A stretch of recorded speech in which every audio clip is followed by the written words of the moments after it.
to the Kill Count, where we tally up the victims in all our favorite horror movies. I'm James A. Janice, and today, I'm saying mea culpa, baby, because I'm looking at Scream 3, which has maybe become my favorite Scream sequel. I'm so glad I get to recount this. When I covered the Scream franchise as a snarky 28-year-old, I shat all over this stupid movie. Unlike the first two, though, this movie is not very good. I can't with this, for real. God damn it, this movie is dumb. And that's Scream 3.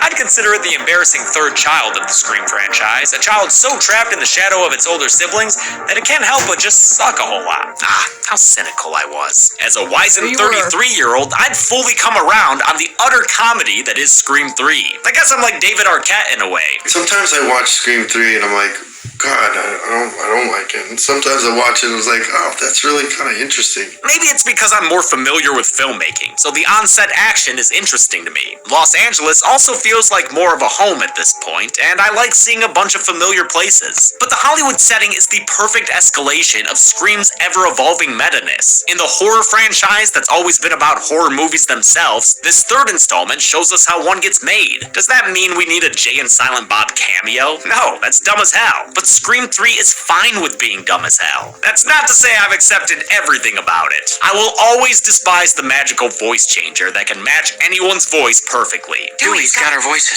The ghastly kill is also still bad, and the ghost face reveal is pretty fucking lame. Worst of all is how much Sidney Prescott is sidelined, being isolated for the first 45 minutes and having hardly any scenes with Dewey or Gale. I think the movie's themes have aged well, though, with commentary about sexual predators in Hollywood. You know, like the guy who owned Dimension, Harvey Weinstein. And then there's Parker Posey, whose performance is probably enough on its own to make Scream 3 my favorite sequel. I can't believe I'm saying it, man, but at least right now, I love Scream 3. My opinion may have changed, but did the kills? What? No, of course they didn't. But let's get to them anyway. The movie begins in Hollywood. Ooh, looks like the bowl's letting out. Cotton Weary has found the fame and fortune he's always dreamed of as host of a daytime talk show. He gets a flirty phone call from a female fan who quickly starts threatening his girlfriend Christine. I'm right outside her bathroom door. Yeah, he is. Ghostface giving us the closest thing to nudity in any Scream movie. Cotton races through LA to save his partner like a reverse O.J. Simpson. But even drifting top speed around Hollywood and Vine, there's no way this dude is getting through traffic in time. Guess Christine's stuck listening to the Creed that just started blaring. But at least it's What If, which is maybe the least bad Creed song. And it featured my main man Dewey in the music video. Alright. Ghostface jumps out for an attack / indulgence in his foot fetish. And when Christine locks him out, he apologizes. I'm sorry, babe. I didn't mean to scare you that bad. It's me. Yep, and a perfect replication of Cotton's voice. Even in person. Even when he's yelling. Talking about how much fun it's gonna be to rip your insides out. Now open the fucking door, Christine! God damn it. Actual 100% Cotton shows up in the Cotton, and after breaking into the office, Christine attacks him with a club. Nice shining nod as he says, "Give me the club." Give me the bat. She butters up and knocks Cotton down before taking a stab in the back from the bogeyman. It'll take more than a paint job to fix this, Christine. Ghostface and Mr. Tired get into a fight, but Ghostface flings his ass across the room and gets him down on the ground. Cotton Weary unfortunately exits the franchise with a couple of knife stabs off screen. Sidney Prescott now lives in the mountains near Monterey in Northern California. She and her good boy Cherokee keep themselves safe with many a security system. But despite her personal trauma, Sid puts herself and her bubble map to good use, working as a phone counselor at a women's crisis center. Sydney's the fucking best, you guys. She stays in contact with her dad, played by a returning Lawrence Hecht from Scream 1. He laments Sid's isolation, saying it's like she doesn't exist anymore. That's the idea. Psychos can't kill what they can't find.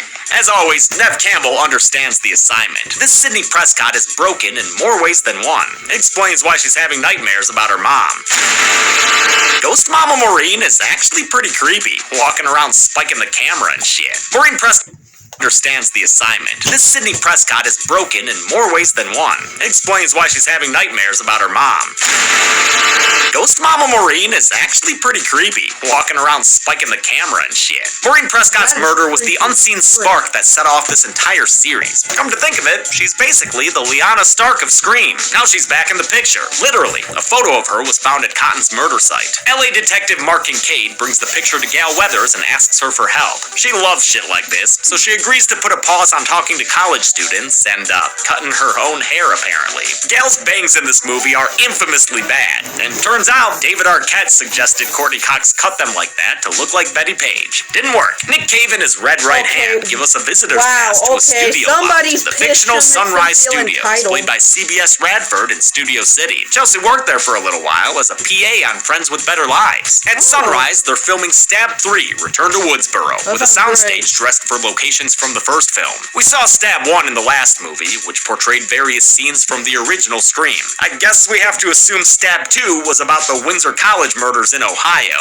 and that Stab 3 is going to be an original story that takes place back in Woodsboro. Stab 3's director is Roman Bridger, who's introduced with his back to the camera. Great way to meet an important character. He and Stab's producer John Milton are upset because the studio doesn't want to make this movie in light of the murders. Violence in cinema is a big deal right now, Roman. A rich line coming from Roger Corman, the hugely influential filmmaker whose tastes were often, questionable. By mistake, he actually made a good picture every once in a while. Early on, he directed A Bucket of Blood, which we've covered on this show. The Real Life studio had similar concerns as these, with most of Scream 3's violence cut down in response to Columbine. You know, back when school shootings were still shocking. The studio actually demanded the removal of all blood before director Wes Craven intervened. The cast of the movie is also concerned about the production's future. There's Tyson Fox, who plays a Randy Meeks ripoff, and Sarah Darling, who plays a character called Candy. There's also Tom Prince playing Dewey, replacing the previously mentioned David Schwimmer, and Angelina Tyler playing Sidney Prescott, taking over for Tori Spelling, who played Sid in Stabs 1 and 2. This whole premise sets up layers and layers of meta-ness. We are not in any danger. We are not in any danger, says Candy, page 15. Gale shows up on set with her latest loud outfit and her patented secret spy cam. She runs into Dewey, who's a technical advisor for the film, and who's still hurting from another in-between movie breakup. Surprise, surprise. Someone dies and Gale comes running. Dewey's done some recasting of his own, having gotten close with Jennifer Jolie. She plays Gale Weathers and has since the first Stab, and right now she's wearing Gale's outfit from Scream 1. Gale is kicked off set by producer Milton, and Dewey couldn't care less about her. Great seeing you. Or could he? Dun dun dun. This is when we get that Jay and Silent Bob cameo, as well as a Wes Craven cameo. He's on the same tour as them. Kevin Smith would repay the favor the following year when he had Craven cameo in Jay and Silent Bob Strike Back. The market research says people love monkeys. Sarah arrives on the lot after hours to meet with Roman and, give herself a breast exam? Maybe leave stuff like that to the health experts, Jen. She gets a call from the director's voice, but it quickly changes to ghost faces. Sarah gets skewered like a fucking pig. She hides in a back room that's full of props and costumes, but turns out one of the faux faces is an honest-to-God ghost face, and Sarah's weapons against him are due Trick or Treat Studios to work. He kills Sarah by shoving her through a glass window and giving her a stab in the back. Another picture of Maureen Prescott is found at the crime scene, which Detective Kincaid shares with Gale, much to the chagrin of his partner Wallace. I've always loved Wallace, the dry little bastard. There's no reason to presume that Cotton's death had anything to do with this movie, is there? He was making a movie called Stab. He was stabbed. At a cafe, Dewey catches up with Gale, who left him behind in Woodsboro after she got tired of being a small-town girl. In reality, David Arquette and Courtney Cox had just gotten married, less than a month before production began. Not only did they meet and start dating on Scream 1, but both of them said Craven championed their relationship from the start. He was also really instrumental in David and I getting married. They wound up getting divorced in 2012, for largely the same reasons their characters aren't together here. It didn't work, Dewey. We tried. We're different. We used to say that was our strength. Aw, I'm glad they still remain friends and co-parents to their daughter today. Dewey is summoned to Jennifer's home in the Hollywood Hills. Nice view. It'd be fun getting groceries, though. The pseudo-gal is freaking out about Sarah Darling's murder, since after Cotton's, it creates a pattern. And meanwhile, there's an ad popping up of freaking Scream 6. Only thing is, there were 3 different versions of the script to prevent the ending leaking, so they don't know who the next target will be. This mirrors what happened in real life with both Scream 2 and Scream 3.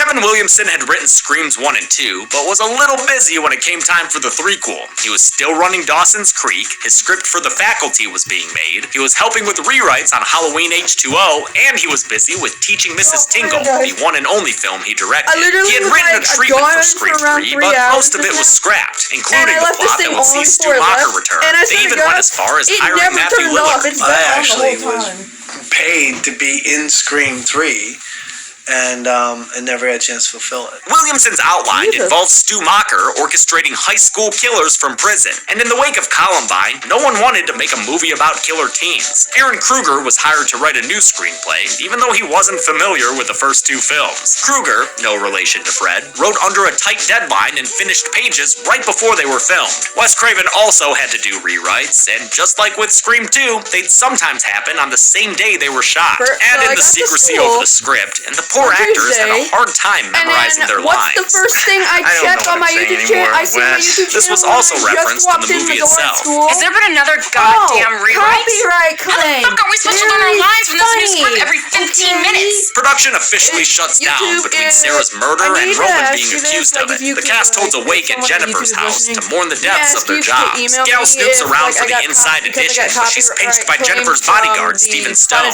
You can't ask for a better bodyguard than Patrick Warburton. Just ask Doc Venture, who's somehow still alive. He's a big strong boy. Gail has a sidebar with Dewey, where she shows him the photos of Maureen. He recognizes the background from one of Jennifer's headshots. Is it dumb that they have the exact same positioning and framing? Yes it is. But it tells them that Sydney's mother must have spent time at Sunset Studios in the past. Outside Jennifer's house, Stone pokes around Dewey's little tin can trailer. Ghostface jumps out and stabs him in the back, though it takes some effort to drive the point home. Stone jumps out of the fire and into the frying pan, but somehow gets away and survives long enough to make it to the front door. Guess he just wanted everyone to see him die. Show off. A power outage scares everyone outside, but they return when a fax machine starts printing script pages describing their current actions. The screenplay says Ghostface plans on sparing one of them, but who? Who? Well, Tom just has to know, so he runs back inside to read the ending. When it's too dark to make out the words, he doesn't use the flashlight they just had a minute ago, or come outside and read by moonlight. He uses a lighter, and the flame waits long enough for him to read about leaking gas before igniting it, blowing up Tom and this whole goddamn house. Holy shit! I love a good house explosion. This one was done with a quarter-scale model of the actual home they filmed at, which is known as Runyon Ranch, and can be rented for film shoots and parties. Dewey's trailer is even a part of it. Cool! The incineration sends the others hot-rodding down the hillside. I loved getting to see the stunt performers do this in behind-the-scenes footage. Gail tumbles furthest, all the way to the street, and when a Ghostface appears, Dewey successfully shoots them away. Then they disappear, as per usual. Oh well, at least Gail and Dewey start to make up, which Jennifer doesn't like, which in turn Gail doesn't like. Damn, Gail really doesn't like Jennifer. A third picture of Maureen is found, along with a note taking credit for her murder, even though Billy and Stu said they killed her in the first movie. With all these Maureen mysteries afoot, Kincaid wants to talk to Sydney, but Dewey won't dox her, no matter how weird Kincaid gets with his line deliveries. Where is she? Calm down, creep. She's right here, okay? The killer called her earlier to catch up, so she's come to LA to go on the offensive. She's also wearing an outfit similar to the one she had on in Scream 2, symbolizing that she hasn't yet been able to move on from her past. She's even wearing the Greek letters Derek gave her in Scream 2.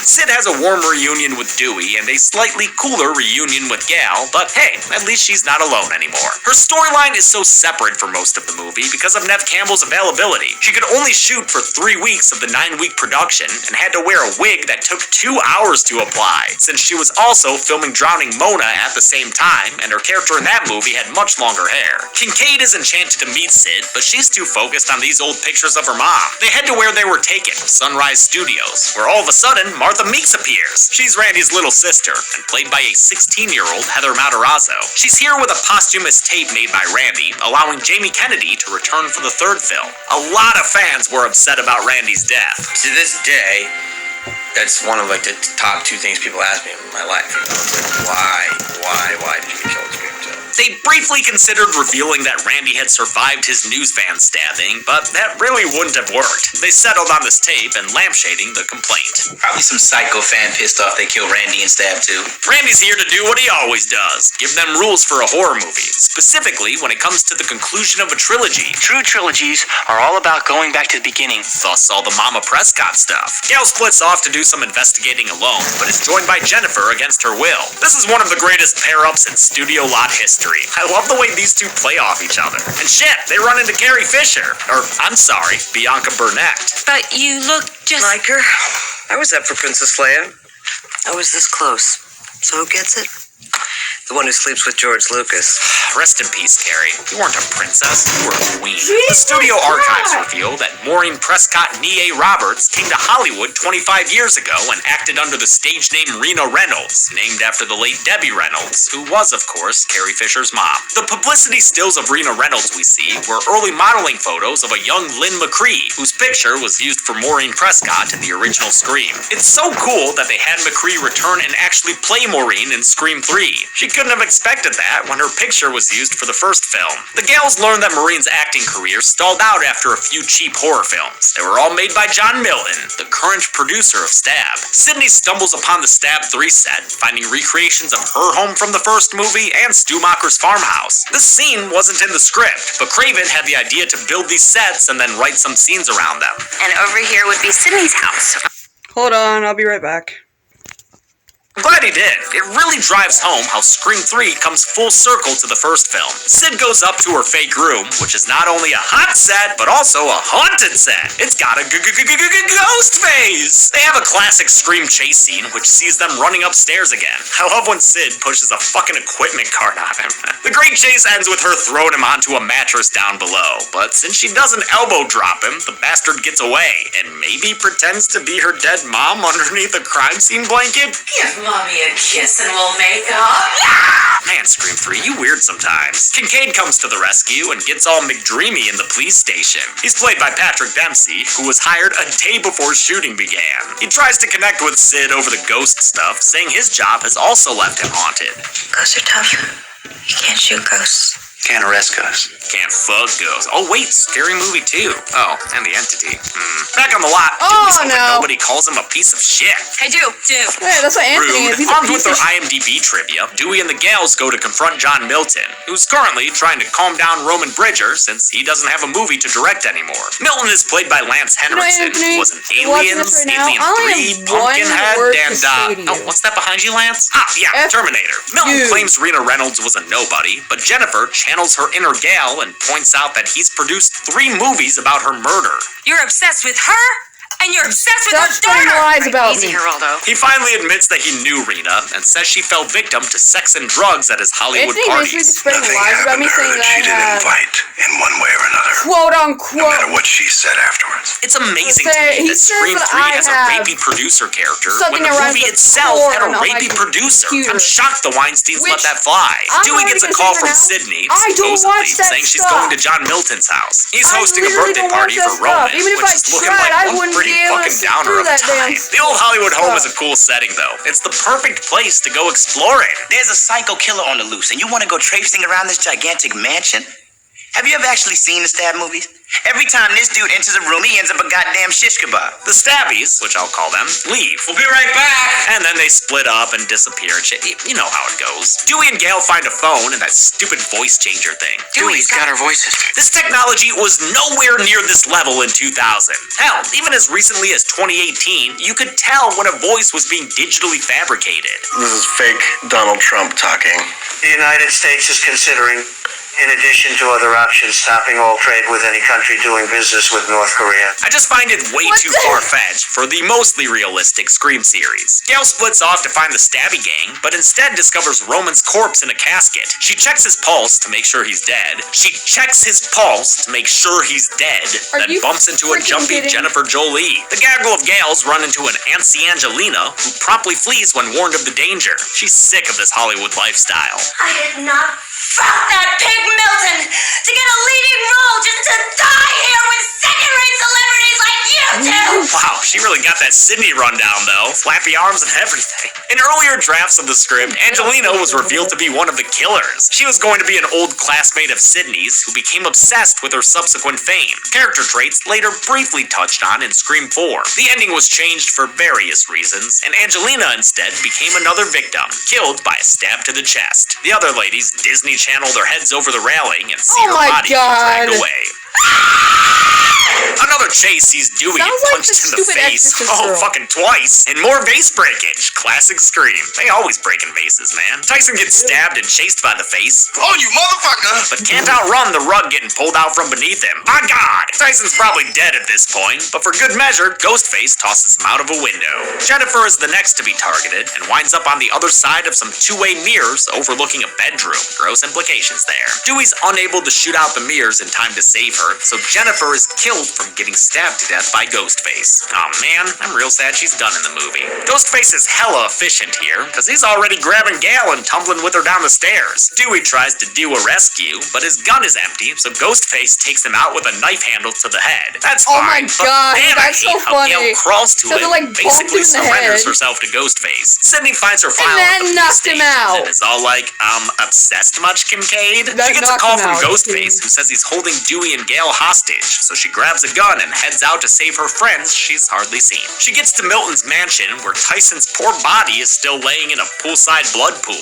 This 22,000 square foot complex is played by the Paramore estate in Silver Lake. It was also used as the private school in Halloween H2O. The pool was covered so it could be used as a courtyard, but you can totally see the balcony that Tyson was thrown off back there. Ghostface calls Sydney and makes her use a metal detector, revealing there's a gun in her boot. Yeah, throw that shit away, Sid. Kershbash. As soon as she gets to Dewey and Gal, Ghostface backhands Sid to the floor. She came prepared though, with the other gun we saw her keeping at her home earlier. She uses it to shoot the mother down. Yeah!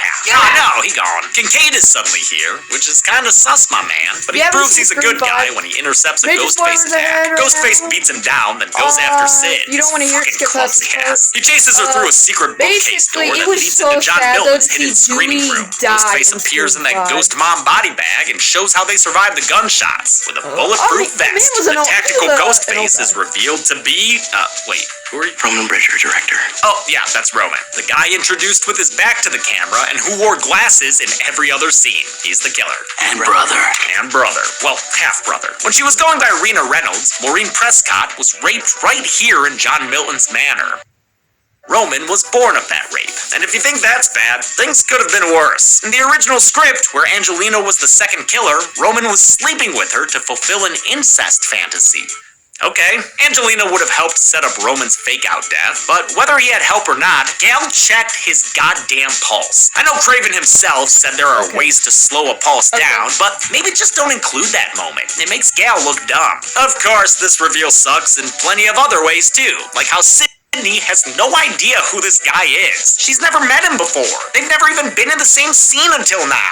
Roman says he tracked down his mom a few years ago, but Maureen shut him out and turned him away. So he, let's get this straight, filmed her going around town, sleeping with men like Cotton Weary and Billy Loomis's werewolf-looking dad. He then showed that footage to Billy and used it to make him and Stu murder Maureen. So those two yahoos did do the act itself, but Roman, well, A director, Sid.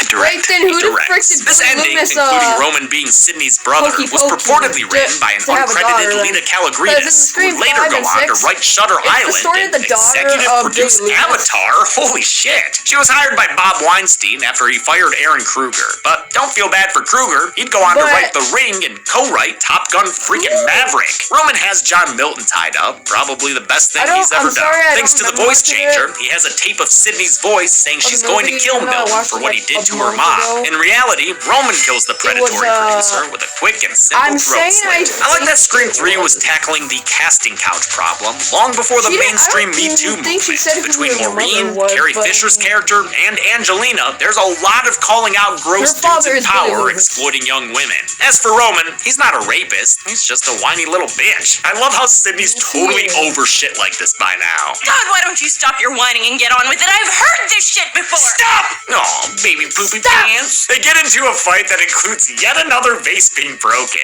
Oh, and a little table attack. Sydney really scraps in this one, man. She gets beat up more than ever before. If you guys haven't seen the video, almost as this much is as like a that short book of a beats girl up who's Courtney trying to do a Cox's face handstand. as Gal and Dewey try to get through the secret And, door. Dewey trips her the power friend- right as her Roman brother or chokes out roommate Sid. Kincaid or also shows up to boyfriend help, but opened gets the bogotted door with a chair. and, But humanity. messed her hand Roman down takes and she Kincaid's fell, gun and broke the shoots glass Sydney table. They Prescott. had, like, Oh my god, around- I dude, you counted can't shoot around 10 Sydney candles on Prescott. it. Stop! stop! Oh, Thankfully, the it shooting had around doesn't 8 kill her. candles She on it. disappears like a ghost And when face the when table Roman isn't broke, looking. She gets the He jump on started it with an screaming, ice I was pick like, to what the the heck is back. wrong? And I was like, oh my god, and I was like, oh my god. Once again, that was a real honest-to-God scream. And then some Campbell guy missed just comes Scott in with fire Foley's protective extinguisher, padding thank and you, and actually he's like, stabbed all him part with of the the job, prop man. ice pick. Sydney reveals her Yeah, best that's game just, strong life too, lesson. as Roman bleeds out on the floor. I still got to make my movie. I still got to make my movie. Ugh, thank you, Sid. I always forget how bad of a ghost face Roman is, but real talk, he's pretty damn bad. Well, he Hold his was the hand, only Sid. He doesn't ghost face who deserve worked that. like Since this is Scream, the killer pops up for one last scare. But Dewey fills him full of lead and ultimately kills him with a headshot. And that's how the Roman Empire fell. Great stunt fall there by Brian Avery, Scott Foley's stunt double, and also the movie's Ghostface performer. It's a new dawn at Sydney's home, where Dewey gets Gal a present. It's a ring and a book. She says yes with a kiss. It's nice. And Sydney returns home with her good boy Cherokee. Since her past has been put to rest, she leaves her gate open and her security system unarmed. Speaking of unarmed, Kincaid's here too, ready to watch a movie with a big bowl of popcorn. The original trilogy ends with Sydney leaving her door wide open, having finally found a little bit of peace. How many characters had their parts permanently cut? Let's find out and get to the numbers. Ooh, a Chelsea voice. What? 10 people died in Scream 3, same number I counted 6 years ago, because that makes sense. The victims included 4 ladies and 6 guys, giving us the same sequel pie chart we had for Scream 2. Also levels off the kills for the franchise, for now. Oh, now With a runtime of 116 minutes, that left us with a kill on average every 11.6 minutes. I'll give the Golden Chainsaw for coolest kill to Tyson Fox. Most of these kills are pretty tame, but Tyson's got that spine-bending backflip. Hope his stunt performer got a bonus that day. Dog Machete for lamest kill will go to Cotton Weary. Look at how buff Liev Schreiber is. I don't buy that Roman Bridger took him down. 100% bullshit is more like it. And that's it. Scream 3 was supposed to come out in December 1999, but they reshot the opening scene a bunch of times for various reasons, which pushed the release to February 2000. When they wrapped production, everyone was adamant it'd be the last one. There's not going to be any more after this. We don't want there to be a Scream 4 and 5 and 6. Well, too bad, motherfuckers, because 11 years later, we got ourselves a Scream 4. Now look at that next 11 week. years But until later, then, I'm we got James A. Scream Janice. 5, and then a year after that, we got Thanks a lot for watching this Scream kill 6. count recount on It's coming Scream out next 3, month. where I correct the errors of my past. Yeah, the last time we watched through the Scream series, it was with a bunch of people. Oh yeah, I'm ready for this, so I'm gonna be recording right after this video gets uploaded, and I'll be right back with you guys, okay? See you, and make sure to like, comment, and subscribe. I hope you guys enjoyed. Bye!